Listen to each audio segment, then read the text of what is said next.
하나님 말씀은 이사야 2장 4절입니다.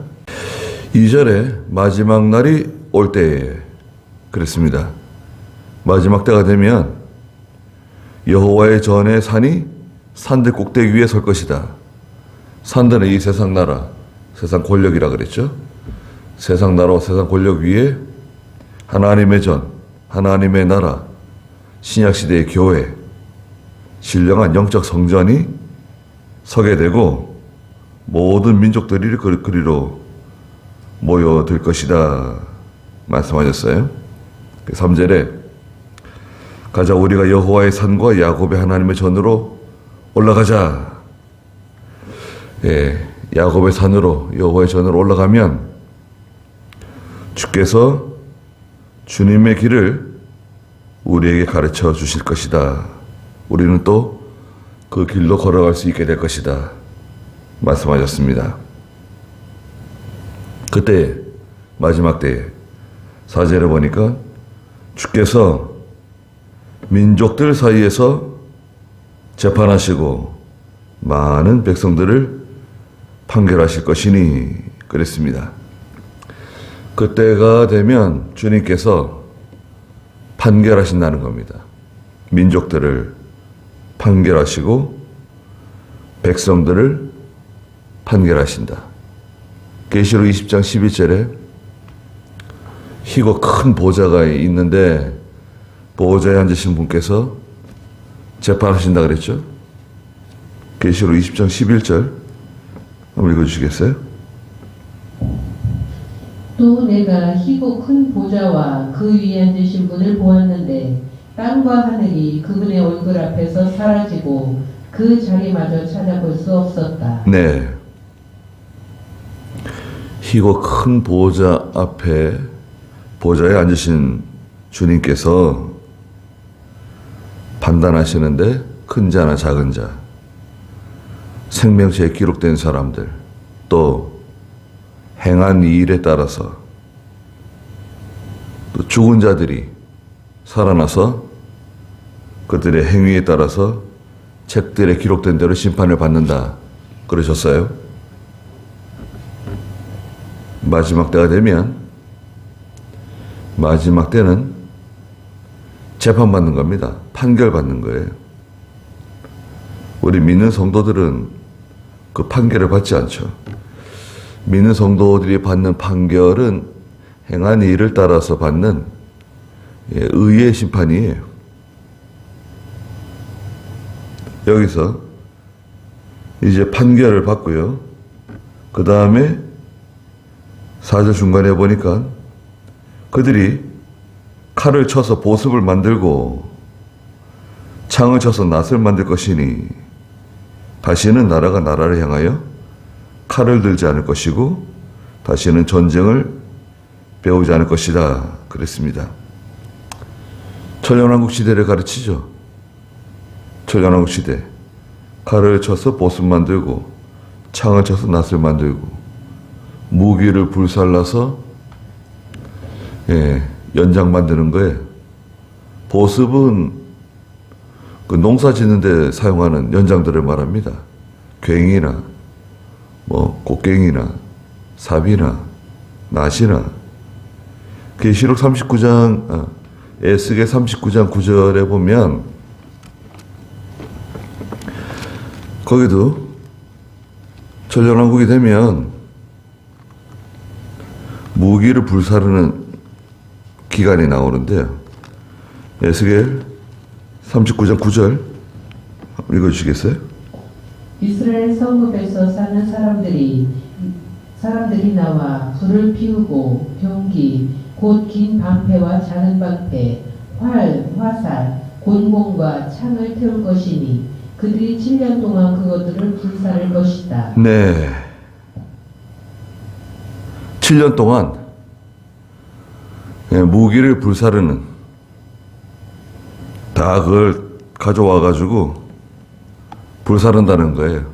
그래서 7년 동안은 따로 땔감을 가져오거나 숲에서 벌목하지 않아도 그 무기로 사용하던 거 가져다가 다 땔감으로 쓰고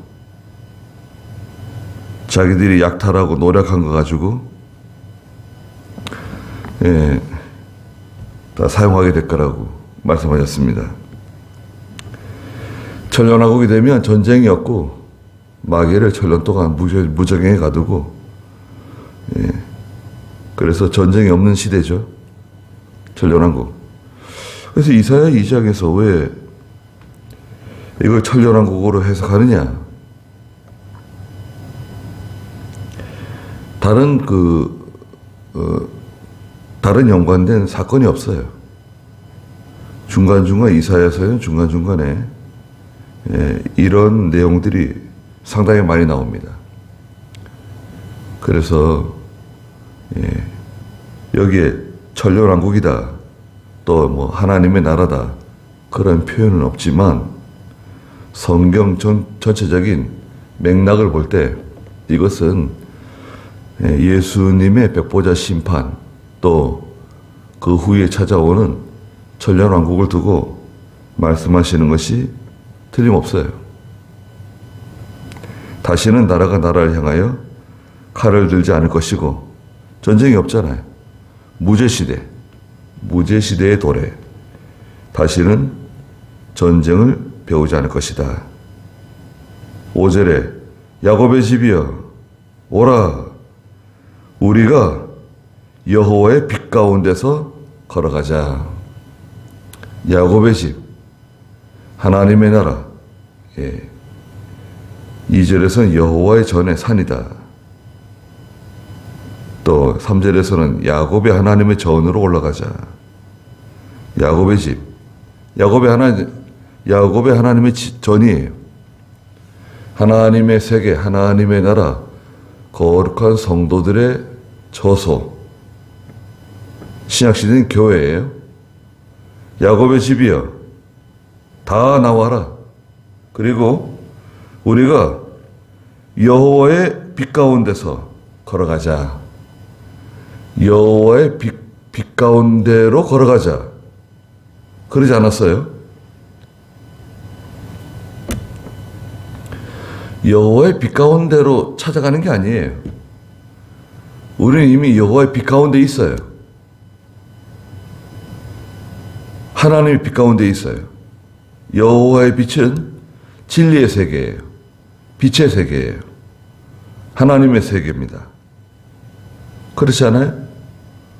신령한 세계예요. 이 세계를 찾아가는 게 아닙니다. 성도는 이미 그 세계 가운데 들어가 있어요. 우리는 이미 진리 안에 들어와 있고 빛 가운데 살고 있고 신령한 세계 가운데 있는 거예요. 성도는 이미. 그런데 이제 그 빛 가운데서 계속 걸어가야 된다는 거예요. 다른 곳에 마음 빼앗기지 말고 또 세상에 나가지 말고 빛 가운데로 걸어가는, 항상 빛 가운데서 살아가는 그런 저희가 돼야 됩니다. 빛을 잃어버리면 흑암입니다. 성도도 빛을 잃어버릴 수 있어요. 동방박사들이 별을 따라오다가 별을 잃어버린 것처럼 인본주의로 가고 자기의 지식, 경험, 인간의 전통이나 관습을 따라가고 세상적인 방법을 사용하게 되면 그러면 예루살렘으로 들어가게 되고 빛을 잃어버리게 돼요. 예수님 만날 수가 없습니다. 6절에 주께서 주님의 백성 야곱 집을 버리신 것은, 이사야가 유다와 예루살렘을 향해서 약 45, 6년 동안 예언을 했는데요. 북이스라엘은 이미 망했고 북이스라엘은 이미 멸망했어요. 지금 이사야가 이 유다 백성들 또 예루살렘 사람들을 향해서 하나님의 말씀을 외치고 있잖아요. 그런데 주께서 주님의 백성 야곱의 집을 버리실 것이다. 이렇게 미래형으로 앞으로 버리실 거야. 이렇게 말하지 않고 이미 버리셨다는 거예요.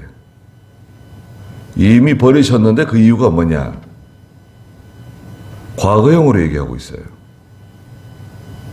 이 사건은 이사야가 지금 말하고 있는 시점으로부터 한 3, 40년 뒤에, 한참 뒤에 앞으로 일어날 일이에요.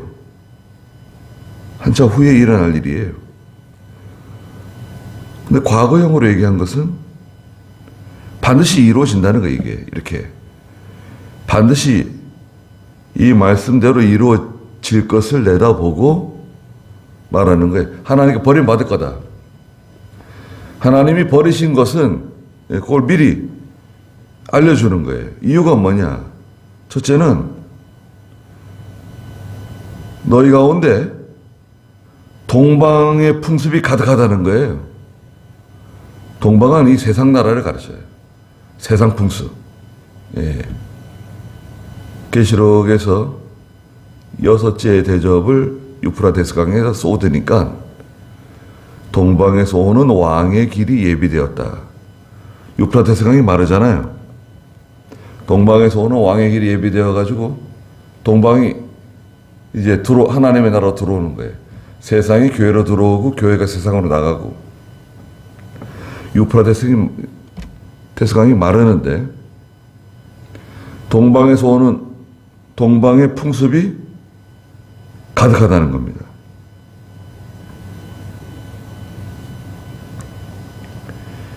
세상 나라, 세상의 방식, 세상의 방법, 세상 사람들이 사용하는 그런 그 방식으로 교회가 무슨 사업체인 것처럼 교회는 사업체가 아닙니다.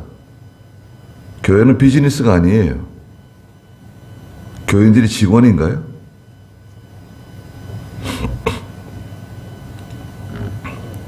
교회 성도들을 또 재직들을 장로들을 자기 회사 직원 다루듯이 다루고 그렇게 하는 게 아니죠. 교회를 경영한대요. 교회를 누가 경영하는 거예요? 교회 경영론이 있어요. 기독교 서점에 가면 교회 경영에 대해서 많은 책들이 있습니다. 예, 거기 그 내용을 읽어보면 이해가 돼요. 그렇지만 그런 단어를 쓰면 안 되죠. 교회 경영은 누가 경영하는 건가요? 하나님께서 하시는 거예요. 사람은 하나님의 뜻대로 이용당하는 거고 하나님께서 원하시는 뜻, 여호와의 길, 3절에 있는 것처럼 주님의 길을 발견하고 그 길로 가도록 이렇게 목사도 부족한 사람이고 장로도 부족하고 재직들도 다 부족하고 다 부족한 사람들이잖아요. 예. 절대 거기서 어떤 독점적인 그런 권력을 행사하고 자기가 무지한 사람인 것처럼 흠이 없는 사람인 것처럼 또 독불장군으로 나가서는 안 됩니다. 독불장군은 안 돼요. 하나의 말씀대로 하자는 거지 독불장군은 어디 있습니까? 동방의 풍습이 교회 들어오면 안 돼요. 세상적인 논리, 세상적인 방식, 세상 사람들이 쓰는 그런 방식, 인본주의라 그러잖아요. 들어오지 않도록. 근데 그런 게 들어왔다는 거예요. 하나님의 나라에. 두 번째는 그들이 블레셋 사람들처럼 기륭을 말한다는 거예요. 기륭을 말한다는 것은 무당 점치는 거예요. 예, 마치 성경하고는 아무 상관없이 잘 될 것이다, 성공할 것이다, 병 나을 것이다, 학교에 시험에 합격할 것이다. 그런 게 어디 있습니까?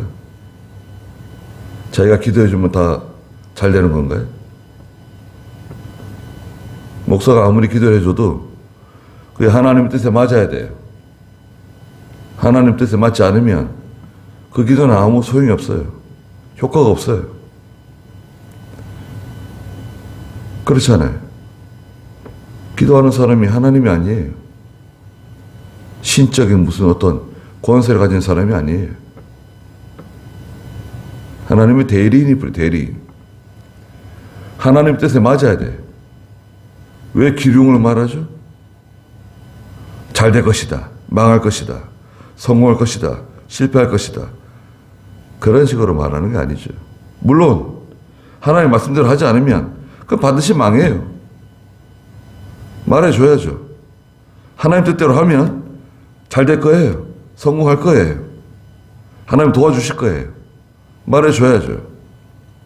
그러나 성경은 아무 상관없이 자기가 자기 입맛대로 자기의 어떤 그런 개인적인 주관적인 느낌을 가지고 잘 될 것이다, 실패할 것이다, 블레셋 사람들처럼 기룡을 말하는 겁니다.